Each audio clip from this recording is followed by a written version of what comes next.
You are listening to KLRN Radio, where liberty and reason still reign.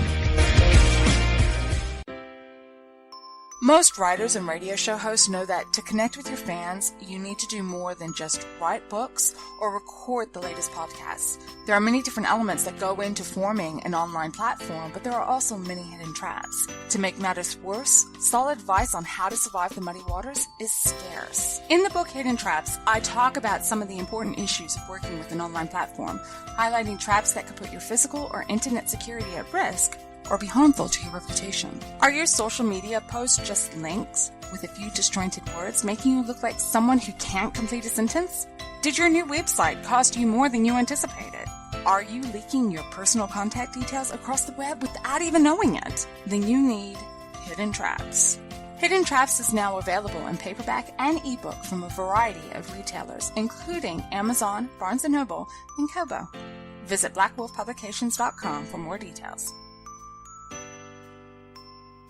Everyone loves liberty. Our rights come from God, not the government. So why are you letting other people tell you what's best for your healthcare? Exercise your freedom with Liberty Health Share. Liberty Health Share is a community of people who voluntarily share one another's medical costs. Liberty Health Share is founded on the idea that most people truly want to help one another. Healthcare sharing allows members to do just that as a true community that supports one another in times of need. Liberty believes people should make decisions for themselves and their families. Members are able to take back the freedom to make their own decisions about their healthcare. Freedom from guilt or doubt about how your money is used. You have the freedom to direct your healthcare, not to be dictated to by bureaucrats. Stop letting others tell you what to do and join a community of like-minded people. Exercise your freedom. Join Liberty Health Share and take back the control of your healthcare while helping those around you. Call Liberty at 855-58-LIBERTY. Again, that's 855-58-LIBERTY for more information, or you can check them out at libertyhealthshare.org. Again, that's libertyhealthshare.org. Sometimes writers feel lost, unsure why a passage may not be working. It takes another set of eyes to help us nurture our writing into full maturity. At Black Wolf Editorial Services, we strive to enable writers to develop and grow, offering manuscript critiques and line edits through a mentoring editorial style. We also offer assistance on generating a writer's bio for your websites. Black Wolf Editorial Services, nurturing your writing into maturity. For a full list of services, visit blackwolfeditorial.com.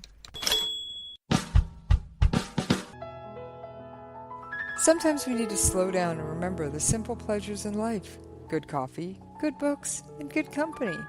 Come on in. Take a seat. The coffee's just been brewed. Let's see who we have in the coffee shop today. Gotta love the coffee shop. Always bright and shiny and sparkly and filled with books and the authors who write them. John Bragge, how are you doing today? I'm doing well, thank you.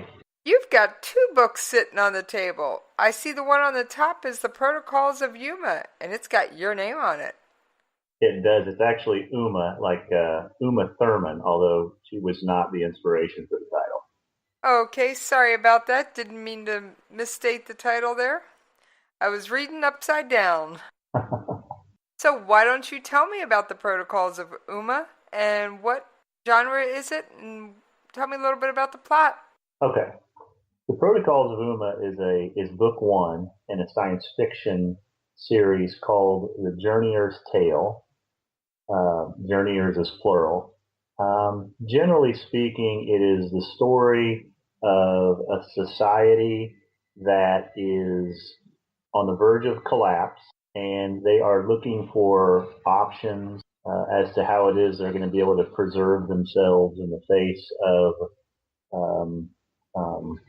other species on their planet that are trying to eliminate them, and they have certain belief systems and legal systems that they're trying to continue to observe, although there's some suspicion that perhaps these systems are counterproductive, and they kind of have to weigh, do we continue to follow all of these traditions, or do we have enough suspicion about why they're in place to abandon them and maybe try some other approach to making decisions for ourselves. Sounds fascinating. So it's a culture that's essentially the whole culture is being challenged. Yeah, what has happened is the culture, the Ume is the name of the people, and they live on an island. It's a big island in the middle of a large freshwater lake, basically, and they never really leave the island.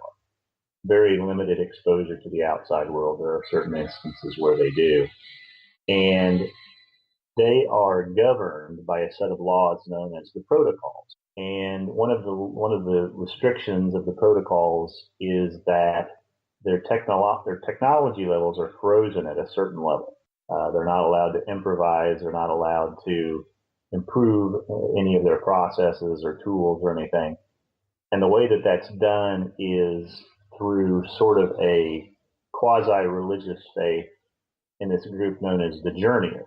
And the Journeyers are allowed to use higher technology. They travel into space. They're the ones that are searching for a place that they refer to as Haven, which is the new planet that they're all going to go to be safe. And the primary threat that they face is from another species that lives on the other side of the lake, so to speak, on the mainland, that are known as the Heck. And they have gathered information to indicate that the Heck, which is, typically seen by them as a very primitive species, has miraculously developed levels of technology that they didn't have before, and they did it in an extremely short amount of time. And so the protocols had provided a guideline of time, basically to say this is how long you have before we think the Heck are going to be able to have the technology to come to where you are and eliminate you. And that line that they have to beat is called critical closure. When critical closure arrives, according to the projections, that's when the Heck's technology will reach a certain level, and they will be able to overcome the natural barrier of the lake and the water and all that sort of thing, and actually get to where the Ume are and eliminate them. And the problem now is that with this new information of this sudden acceleration of their technology, that throws off all the calculations about when critical closure is going to be, and really puts a lot of pressure on the society to start making some decisions about what they're going to do in reaction to that information. That sounds fascinating. I mean, to see a whole culture having to essentially examine its values and its belief system. Sounds well, like and what I tried to do was the protocols were given to the Ume at some indeterminate time in history by this group that's known only as the Directors. And the Directors are historical figures that are revered by the Ume, even though at this point they really don't know that much about who the Directors were or what the reasons were for them imposing the protocols on them. What they have is a group known as the Chroniclers, who are sort of the historians of the Ume. They're sort of almost like a priestly caste, and they are the ones that are knowledgeable about what the protocols say and how they're implemented, although even they don't have a very good understanding as to what the purpose of the protocols were.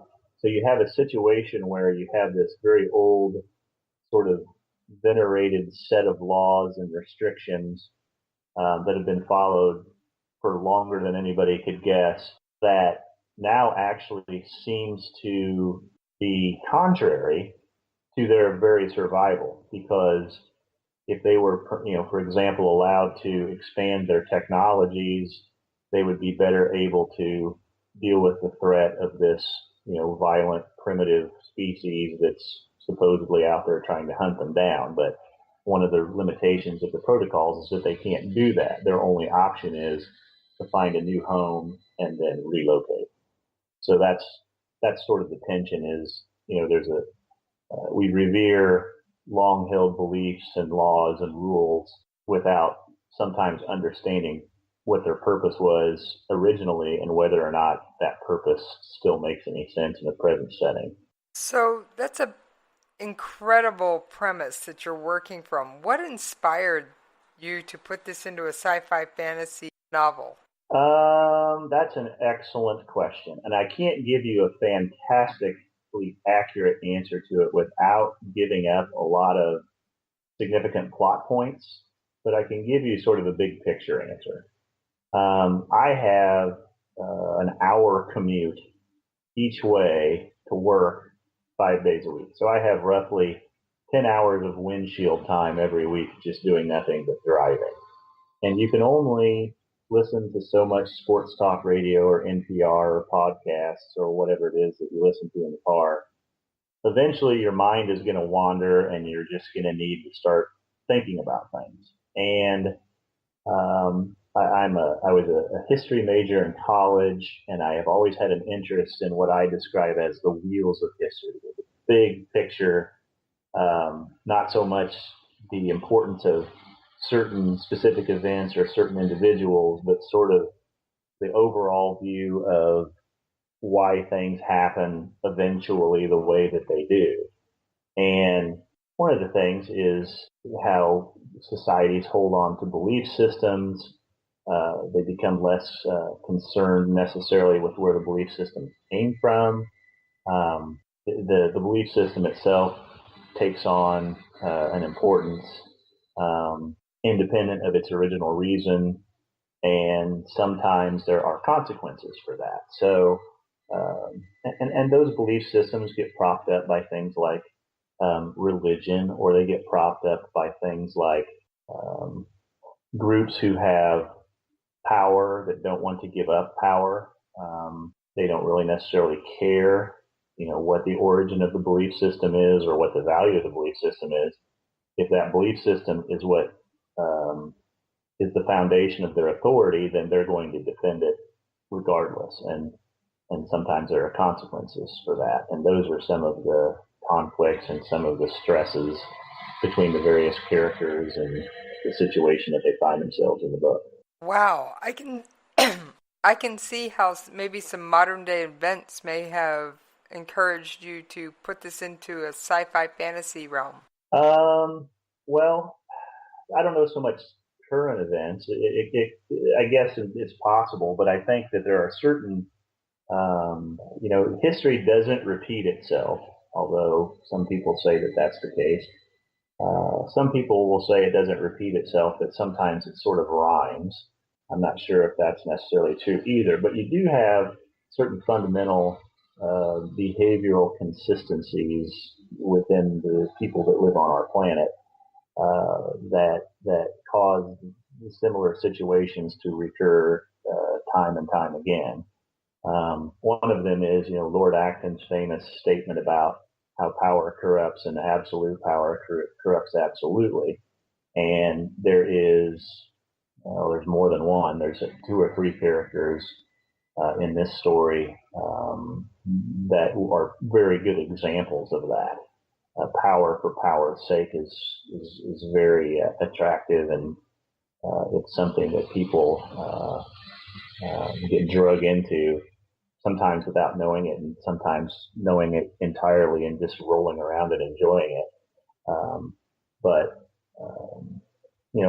A lot of the theme too in both protocols and in the second book in the series is also available. It's called Blinding Sky. There's a tension with the characters, and then it's done in different ways of how they struggle with what is their responsibility to society in general, and what is their responsibility to themselves. And what do you do when those two things are in conflict? How do you decide which one should take priority? And this is particularly the case with certain characters who are seeing how this is developing in terms of, the HEC are accelerating their technology levels. They're going to be here a lot sooner than we ever thought that they were going to be. We're not going to be ready. So from a certain standpoint, certain people could conclude that, my gosh, things are going to be coming to an end here pretty quick.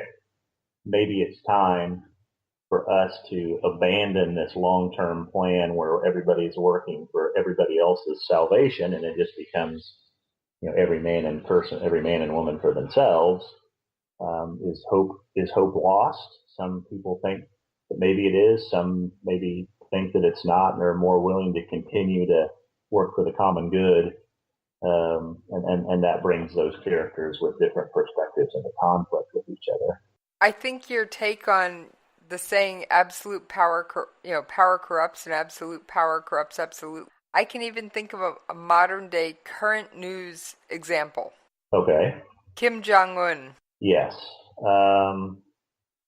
He has many, many, many, many problems, although I would agree with you that his love of power is one of them, certainly. Of course, he basically inherited a country just by virtue of his birth. Yes, and yes.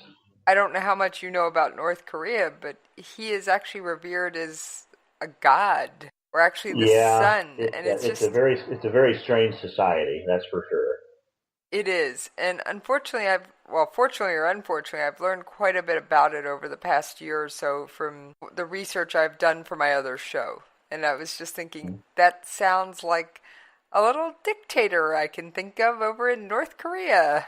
It's similar, and there's one villain in particular, and in the reviews that I've gotten for both of these books so far, the one response that's pretty common is that readers love my villains. And to some extent, the villains, of course, are in conflict with one another. They're not necessarily have common interests. But there's one villain in particular who I love to write. I mean, when I get to a point when I'm working on these books and I get to work on a scene where that involves this villain, it like kind of amps me up a little bit because it's such a fascinating character. Power for the sake of power. I'm evil because I can be, and you can't stop me, and I like to be evil. It's. I was thinking back to this reminded me, and I make strange connections between things sometimes in my head. But I remember after I'm old enough and then some to remember the whole ordeal when Bill Clinton was president, and they had the whole thing with Monica Lewinsky and all that. And then later on, after he was done being president, somebody was interviewing him, and they said, "What was it? Or what was the reason why you decided to involve yourself with this young intern in the White House?" And Bill Clinton, say what you will about the guy, like him or not, but he's a smart guy. He's a bright guy.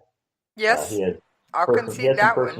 He has some personality flaws, but he's intelligent. He said, he goes, "I did it for the worst possible reason, because I could." And that is, for me, a really interesting motive for a true villain is I do these things because I can, and I enjoy it, and you can't stop me. And that's the motivation basically for the character that turns out to be the primary villain in this story.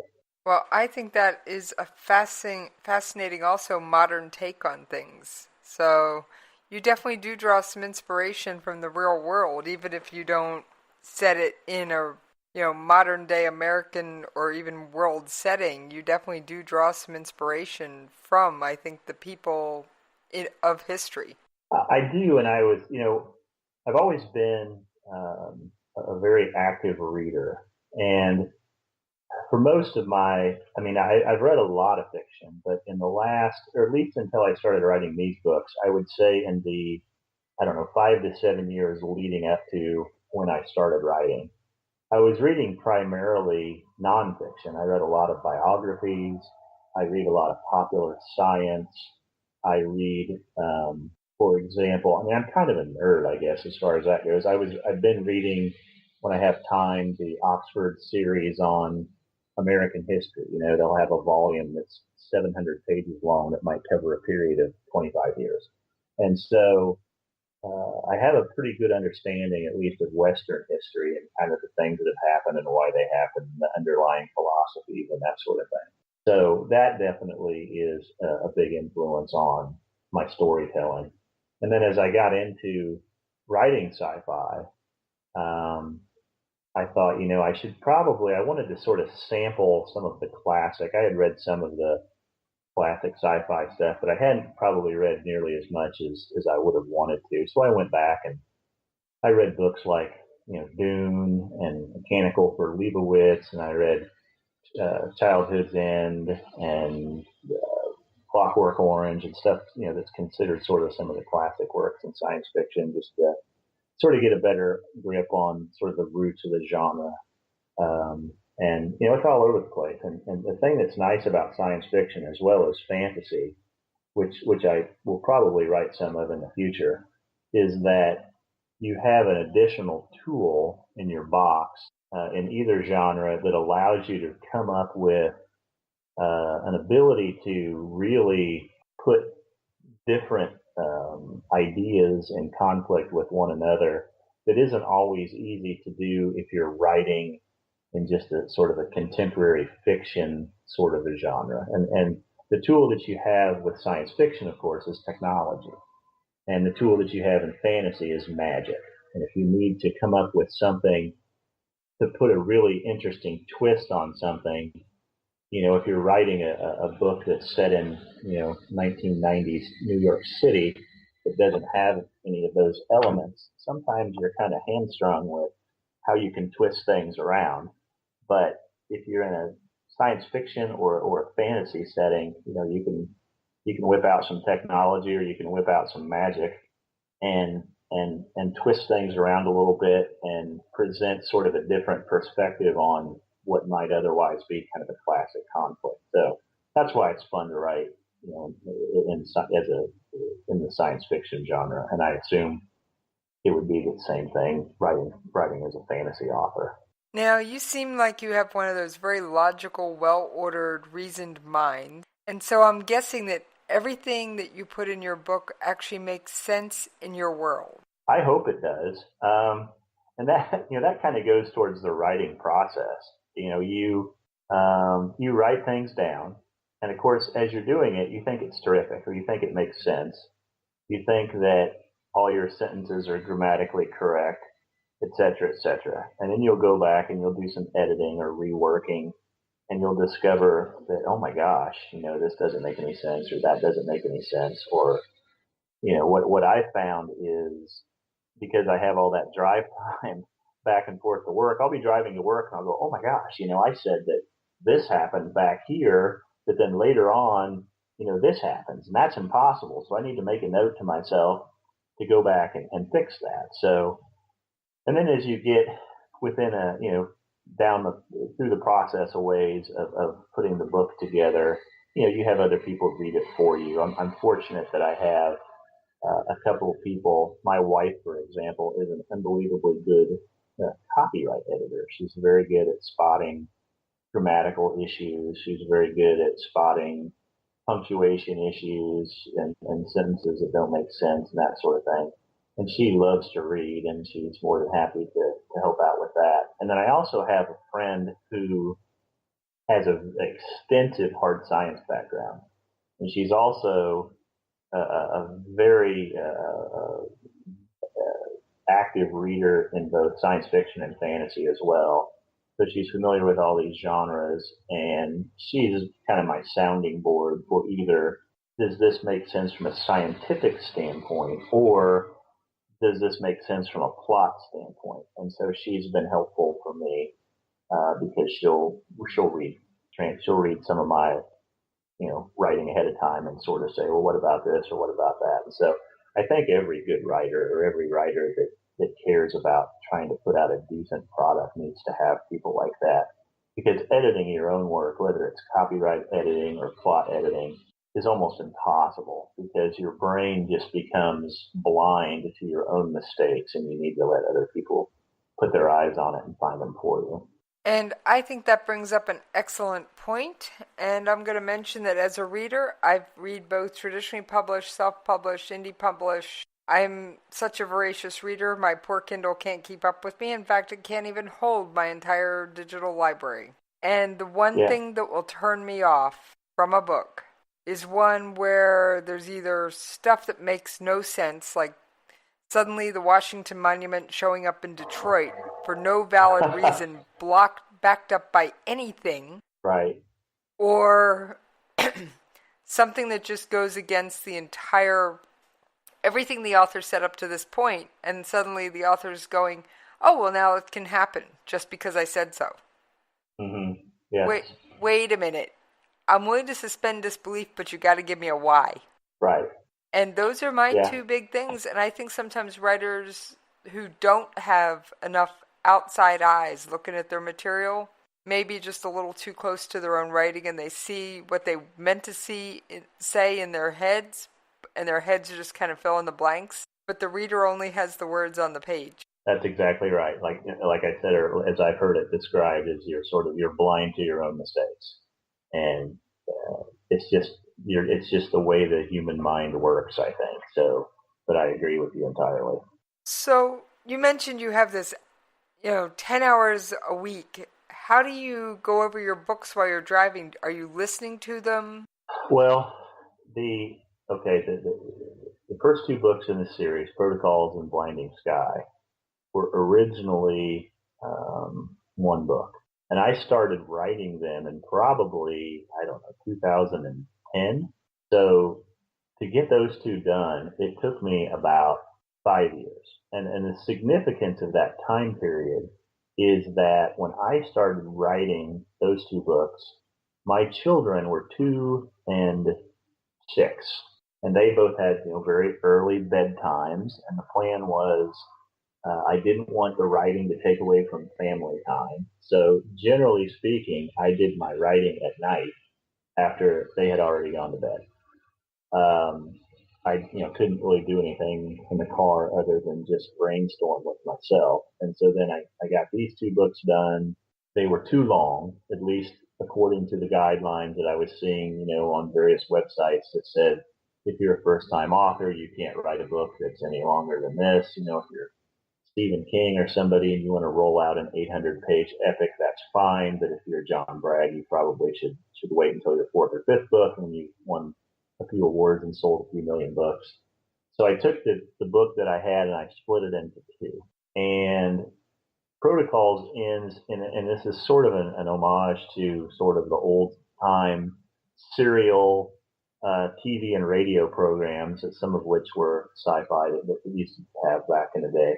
Protocols ends in kind of a classic cliffhanger. And then Blinding Sky starts literally where Protocols ends. So, and that also, and I'm also working on the third and final book in the trilogy. And that, to a certain extent, explains the time gap between the publication is that the first two books were essentially done at the same time. And then I just had to go back and take the first half and polish it up and get it out as Protocols. And then I did some marketing and I did some book signings and that kind of thing. And then I did that for a few months, and then I went back and polished Blinding Sky, got it together, and then got it out before I went and did a little more, book signing, marketing, that kind of thing. And then I finally, by this time, of course, my kids are much older. They stay up much later. They have a lot more activities, and because I'm still trying to, maintain them as a priority, my writing time has gone down some. So, but I'm also, I think, more productive now during any particular session of writing because I've done it enough, and I kind of am able to move things along a little bit better. So, but the process is slower for those reasons. So I'm going to blame my kids on that. Well, every writer has their own methods when it comes to writing. So are you a plotter? So do you have an outline of where this third book is going and you already know how it ends and every step along the way? Or are you one of these people, you know where you're picking up from, but you're not quite sure how it's all going to turn out? I would say I'm a combination. The discussion groups refer to those people as plotters and pantsers, P-A-N-T-S-E-R-S, because they write by the seat of their pants. Yep. I would say if I lean more one way or the other, that I'm actually a pantser. I know in a big picture sense what's going to happen, I don't necessarily know all the details when I start. But what I think is interesting is because I'm developing characters as I'm moving along, I'll reach certain points in the plot and I can kind of say, okay, what would this character do here? What's consistent with what we know about them and who they are? And so they actually become, for me, sort of they become forces that move the plot along kind of on their own.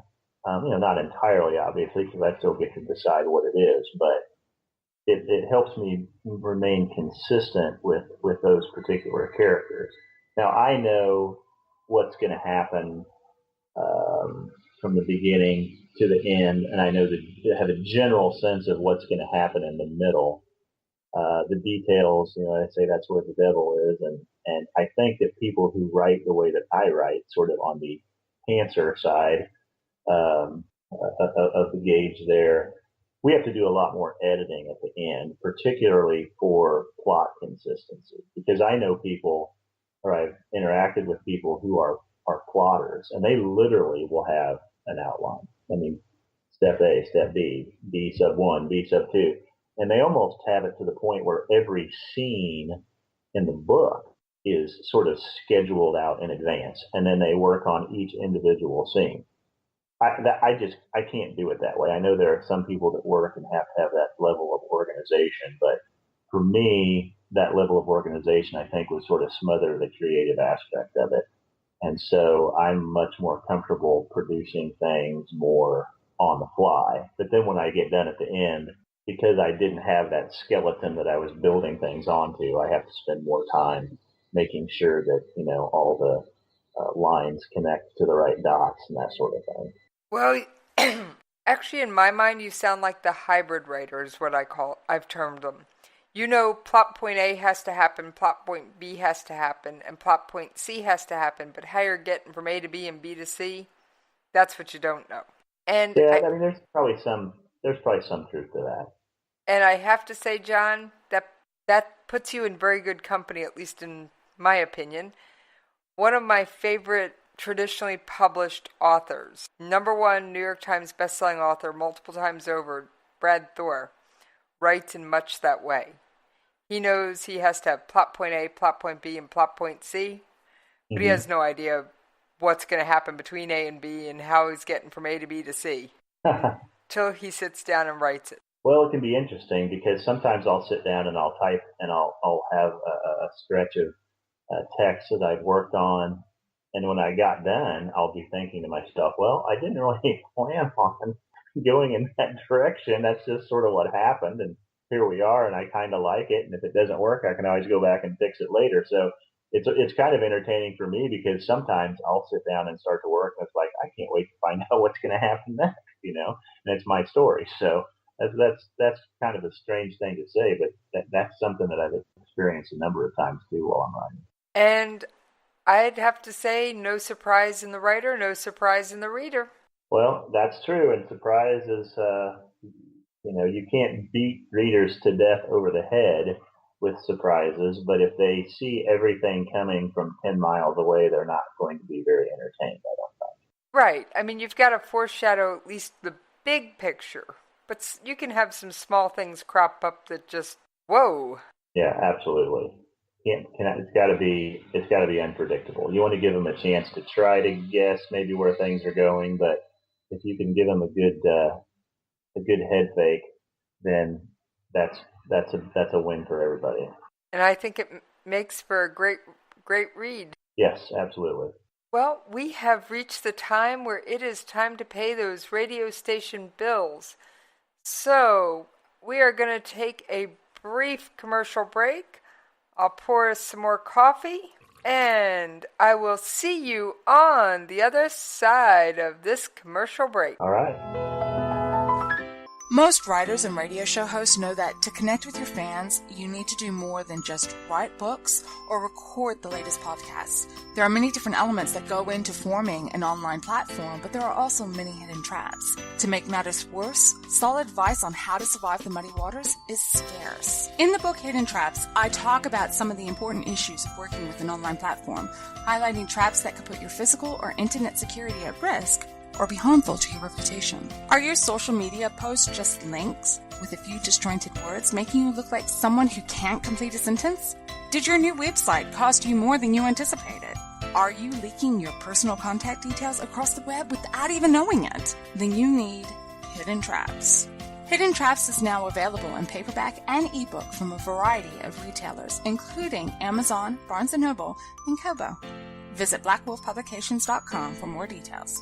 Everyone loves liberty. Our rights come from God, not the government. So why are you letting other people tell you what's best for your health care? Exercise your freedom with Liberty Health Share. Liberty Health Share is a community of people who voluntarily share one another's medical costs. Liberty Health Share is founded on the idea that most people truly want to help one another. Healthcare sharing allows members to do just that as a true community that supports one another in times of need. Liberty believes people should make decisions for themselves and their families. Members are able to take back the freedom to make their own decisions about their health care. Freedom from guilt or doubt about how your money is used. You have the freedom to direct your health care, not to be dictated to by bureaucrats. Stop letting others tell you what to do and join a community of like-minded people. Exercise your freedom. Join Liberty Health Share and take back the control of your health care while helping those around you. Call Liberty at 855-58-LIBERTY. Again, that's 855-58-LIBERTY for more information, or you can check them out at libertyhealthshare.org. Again, that's libertyhealthshare.org.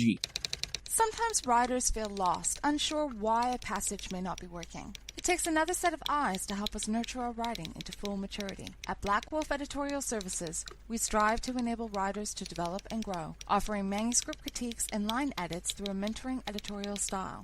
We also offer assistance on generating a writer's bio for your websites. Black Wolf Editorial Services, nurturing your writing into maturity. For a full list of services, visit blackwolfeditorial.com. All right, I thank you guys for hanging in there with us while we paid those radio station bills.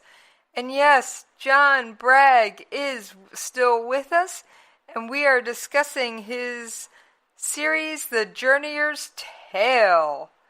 So you went with the self-published route. What made you pick self-published over traditionally published? I didn't really know a whole lot about either process when I got to the point where I was ready to publish. So I looked into the traditional route. I found some online sources to get names of agents, names of publishers, looked at all their different submission requirements, that sort of thing.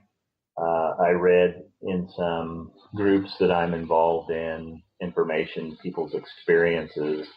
And I would say I spent probably, 2 or 3 weeks maybe really kind of making a concerted effort to get submissions out or make contact with either publishers or agents to try to go that route.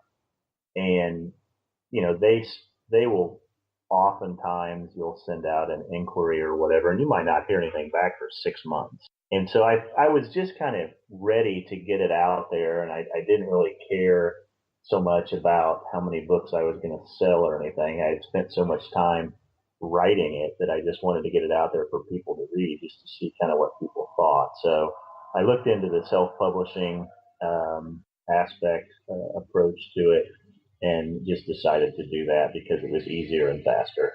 And self-publishing has lost a lot of the negative stigma it once had. It has. I try to be supportive of the independent author community, and I do that by reading, maybe 3 or 4 books a year by independent authors and writing reviews and that sort of thing, because that's what really helps independent authors is just having somebody read it, review it, get an idea of what it's about. Some of it's better than others. I think that part of the issue that readers have with independent authors is that it seems like too often the writers don't really go that extra mile, even just on like the grammar and usage editing, the copyright editing is what I would call it. And some readers are more forgiving of that sort of thing than others. Some readers see typos or misspelled words, and you've lost them. You're not going to get them back. It doesn't matter if the story's good or entertaining. They've just decided this is not something I'm going to put my time into, and that may be fair and it may not be, but it's reality. But we've also had in recent years, at least from a commercial standpoint, we've had some books that were originally self-published that were tremendously successful. Everything from the 50 Shades books, which I have not read and never will, to I think even the Twilight books were also, or at least the first one was originally independently published. And then we had like The Martian came along and was independently published. So, and I want to say that Wool, Hugh Howry's book, was originally self-published too. So you have some that have been tremendously successful, and people know that originally they were self-published, and so maybe that opens them up to reading books that are done that way a little more than they would otherwise. And then the other factor is cost. You can go and find all kinds of self-published options, at least as EPUB format. You can find them for 99 cents, or a lot of times they're free, and so that's very attractive to people, obviously. It is very attractive, and that's one thing I find that a lot of authors enjoy, is that they can run specials just because they choose to, or even give their book, if it's a series, they can give the first book away to entice you to purchase the other 2 or 3. And it's Right. something a lot of independent authors do. Yeah, and in fact, I've recently done that with Protocols. Both books are available through Amazon and through CreateSpace and Smashwords. Fewer and fewer people are actually buying paperbacks. The e-publishing Kindle route is becoming incredibly popular, and ebooks are cheaper too. And there are library lending programs where you can get them for free, etc. But I recently, through Smashwords, I've made the ebook version of Protocols is free now. I anticipate leaving it that way, just for the reason you mentioned. I think it's gotten good reviews by the various people that have read it so far, and my hope is that people will take a shot, at no risk, basically, except their time, enjoy it enough, then they might be interested to see, where the story goes from there. So I think it's fascinating, though. Like I said, my Kindle, I have so many ebooks. My Kindle can't even hold them all. There's no way my house could hold the number of physical books that I own in digital format. Right. Yeah, my wife loves her Kindle. I cannot bring myself to do it. I have to have, and maybe it's just me being old school or whatever, but I have to have a physical paperback book in my hand. And I've tried reading on the Kindle, and it's just I can't make myself do it. So I just I don't know. I think the having the feel of the book and the crinkle of the paper and that sort of thing. I just think books have a sort of a soul, I guess, that the e version of it doesn't have. But that's just me, and I'm probably in the minority on that. Well, you may be in the minority, and I do enjoy still the feel of a book in my hand. However, my husband's active duty military. We move every 3 to 5 years, and there's a weight limit. A lot of boxes. So our house rules become you can have 2 favorite authors that you get their stuff in physical book form. Everything else is digital. Wow. Oh, well. As long as you enjoy the Kindle approach, that's fine. Well, better than not reading at all. Oh, I could never not read. I've been accused of reading the cereal box on the breakfast table more than once just because it sat there too long. Well, Well, they wouldn't put letters on there if they didn't want you to read it, right? Yep. I mean, if it's got words or it's got letters, it's something I can read, I'll read it. I am a voracious reader. And I miss reading because my spare time is limited just because like I said, I try to make sure that I have plenty of time for my kids. And so I either have time to read or I have time to write. I usually don't have time to do both. And so when I'm taking a break from writing, I'll try to read as many books as I can. And then, of course, then it's like cold turkey, and then I'm writing, and all these books are piling up that I want to read, which I guess kind of motivates me to hurry up and finish getting my whatever it is that I'm working on done so I can get back to reading for a while. So, but I haven't had a chance to really read much since I started on book 3 in this series, and I already miss it, but it's just a lack of time resources problem. oh, trust me. In fact, I have a significant amount of windshield time certain times of the year myself, and I fill it with books even when I'm behind the windshield. The audio books. That's something else I've never been able to get into, and I don't know why that is. I think maybe I see the act of reading for me is more active, and the audiobooks is kind of more passive. Plus, I'm afraid it might put me to sleep if it wasn't a very good story, and that's not good for anybody. So. Like I said, I get into the audiobooks, especially when I've got a 16-hour drive. Oh, yeah. You can only, like you said, you can only listen to so much radio of any kind. Right. And I can't download a new podcast that easily on the road. Of course I can, but it's just one more thing for me to fumble with. And if I'm driving 70 miles an hour on the interstate, that's a safety hazard. Absolutely. Yeah. So my solution is I have an iPod in my vehicle. Its sole existence in life is audiobooks. Wow. It has no music, or maybe 10 songs on it because they're my absolute favorite, but otherwise, it's audiobooks. Filled with 2 or 3, bunch of audiobooks. And sometimes I'll even go back and find an old, if I don't have a new one I want to listen to and I can't find anything good in the audiobook store, I'll pick out an older one that I've read, but I've never listened to the audiobook version. I only buy the unabridged audiobooks. And that's another thing I haven't done. I do some what's it called? There's a iTunes University, and you can download lectures from Yale, Harvard, Stanford on just about anything you want. And I usually do it on historical stuff or philosophy or whatever. But I usually only do it if I have to fly somewhere. And I'll listen to a lecture or something like that. But sometimes it just helps me, fall asleep so I can get through the flight faster. And I can't do that if I'm driving. At least I shouldn't. So that would be too risky.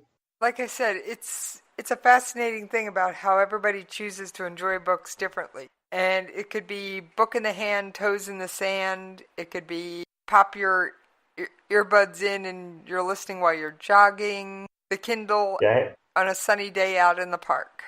I had a friend that basically did the entire Harry Potter series like that while she was running. So I don't know how much I would comprehend if I did it while I was exercising. If I was just kind of sitting there listening, I could do it. But I think if I were busy doing something else, I wouldn't process it very well. Actually, it's funny you say that. I got my start on the Harry Potter series on one of said long car rides. The 4th or 5th book had just come out, and I had to make a drive halfway across the country. And it was an emergency drive, so there was no time to really plan. And my husband was shocked that I'd never read any of the Harry Potter books. So this is how the iPod in my van came to exist. He grabbed my iPod and put the first one on it. Well, we got through the first one. So, of course, we had to get the second one for the drive home.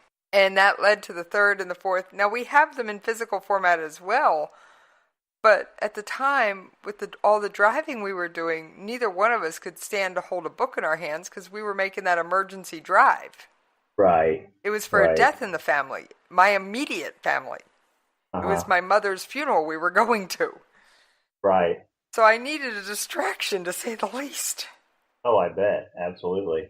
And it worked. I got, in between, we'd stop the books when I had to make phone calls, or we'd get phone calls. But the great thing about having the iPod in the vehicle was my vehicle will actually pause the book and let me answer the call.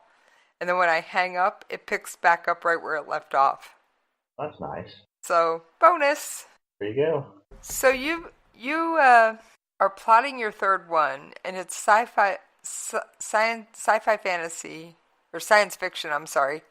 Just science fiction, right? Science fiction. I apologize. Can't read my own handwriting today. And you say you might actually consider doing a fantasy. Now, would that be a whole other series, or would you spin off some part of your current characters? How would you approach that? I think when the Journeyer's tale is over, I'll move on and do something else. I have a couple of 3 other ideas that I'd like to explore. One of them is kind of a dark fantasy, and the other one is actually a superhero story. I was a big fan I collected comic books when I was a kid, and I've given some thought to how I would do the superhero genre if I were a writer, as opposed to the traditional approaches that the main comic companies, Marvel and DC, do them. And so I might look into that at some point, but I would guess the dark fantasy story will probably come next. So we can expect more books from you in the future and more visits to the coffee shop, I'm hoping. I hope for both, yes. Well, I love repeat guests. So if you had a tip for people who are just getting started, writing, and they're not sure what direction to take or how to go about it, or they're stuck with writer's block, what advice would you give them? Wow. There's a joke that gets batted around. I'm a member of a number of social media groups that discuss the writing process and how to deal with certain situations. And one of the things that we'll throw out there is that if you get hooked or if you get stuck on a plot rut, you can't get it to go where you want to go, or you don't know where you want it to go, the phrase that gets rolled out there is just blow something up. And of course, they don't necessarily mean that literally, but what they're saying is, it's the equivalent of I can't get my car to start, so I'm just going to take a wrench and bang on the engine until it gets going. Because what you have to do is you have to start moving again. You may not necessarily be moving in the direction where you're going to really end up wanting to go, but at least you're not stuck anymore. And eventually, once you get yourself going, you'll find your way back to where you want to be and get out of that rut. So, do something drastic, have some unbelievable event take place and spin off of that. And then you can always go back and fix it later if it doesn't make any sense.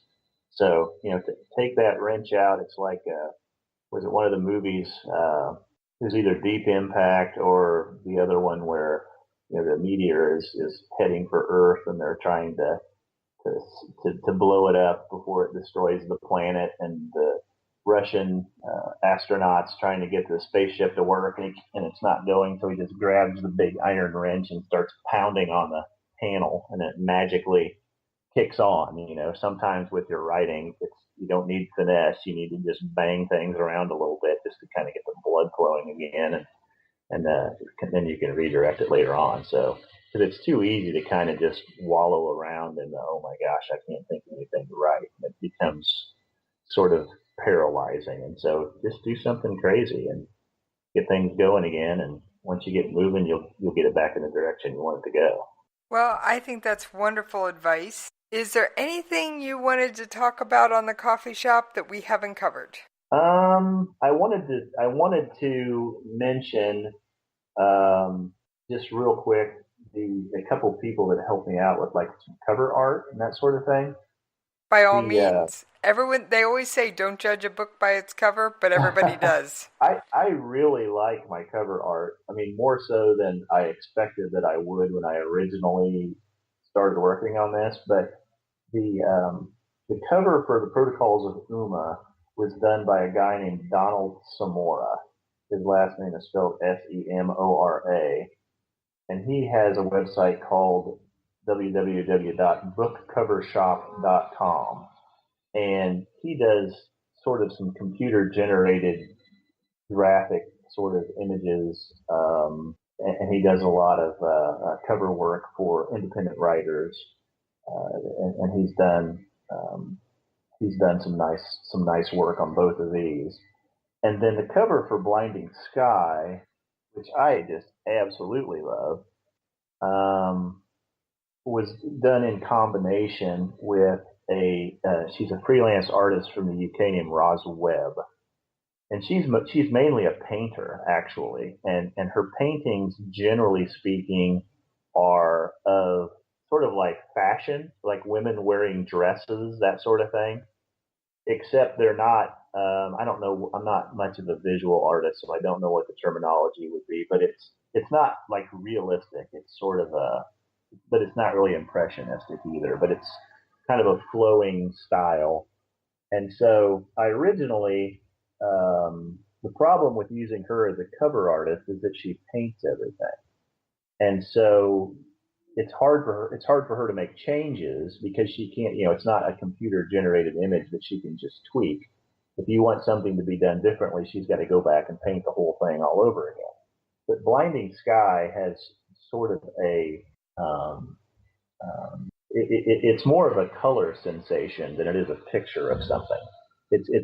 I wanted to have the impression of this giant sun in the sky, very bright, don't look at it, it'll hurt your eyes kind of a thing. And so I was working with her because I thought, her painting would be perfect for that. And she found just the right color palette and put it together exactly the way that I wanted it to be. And then I took that file and lateraled it over to Don, and he did the workup with it on the computer until we ended up with the cover for Blinding Sky. And so I'm really, of all of the things about my books that I can say that I'm really happy with the most, it'd be my two covers. And I just wanted to give some credit to those two people because they both kind of do that. They do that sort of work kind of, as part of their living. And if anybody, and they're both available, you can find them on Facebook. I think Roz it's either ROSWEBB or ROZ. I don't remember off the top of my head, but she does some freelance painting and stuff too. And she does covers mostly for like children's books and that sort of thing. So, and then Don does all kinds of different covers. So if people are interested in looking up, somebody to do cover art for them, depending on what they need, those would be a couple of good people, I think, that they could check out and see what they have to offer. And John, if you will shoot me their websites or their Facebook pages, I can include them in the description of the show. I will absolutely do that. All right, and now it's time for you to give out your social media information like I ask every guest in the coffee shop to do. Okay. I have three different sources. One is I have a Facebook page, and it's just John Bragg. It's at John Bragg Author, and it's got posts about my books and the things that I'm kind of working on and updates, et cetera, et cetera.